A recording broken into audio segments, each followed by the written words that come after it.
if there was a full-scale nuclear war between Russia and the United States. Based on non-classified data, the aftermath might go something like this. When one side launches nuclear missiles, the other side detects them and fires back before impact. U.S. submarine-launched ballistic missiles from west of Norway start striking Russia after about 10 minutes, and Russian ones from north of Canada start hitting the U.S. a few minutes later. The very first strikes are high-altitude EMP attacks, frying electronics and power grids by creating an electromagnetic pulse of tens of thousands of volts per meter. The next strikes target command and control, as well as nuclear launch facilities. Land-based intercontinental ballistic missiles take about half an hour to arrive. Major cities are targeted, both because they contain military facilities and to stymie the enemy's post-war recovery. Some cruise missiles take hours to reach their target.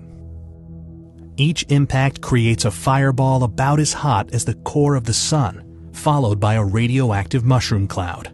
These intense explosions vaporize people nearby and cause fires and blindness further away.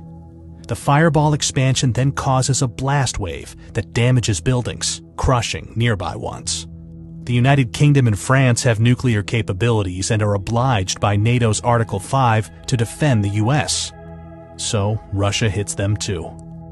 Firestorms engulf many cities, where storm-level winds fan the flames, igniting anything that can burn, melting glass and some metals, and turning asphalt into flammable hot liquid. But the explosions, the electromagnetic pulse, and the radioactivity aren't the worst part. Nuclear winter is, caused by the black carbon smoke from the nuclear firestorms.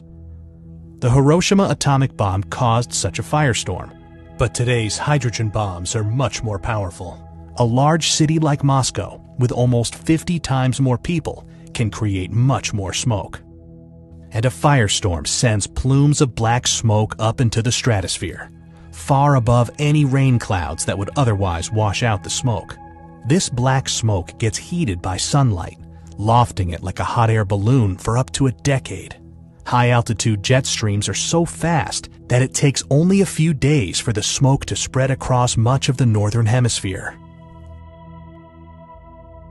In the meantime, Earth gets freezing cold, even during the summer, with farmland in Kansas cooling by about 20 degrees centigrade or 40 degrees Fahrenheit, and other regions cooling almost twice as much. A recent scientific paper estimates that over 5 billion people could starve to death, including around 99% of those in the United States, Europe, Russia, and China. We obviously don't know how many people will survive a nuclear war.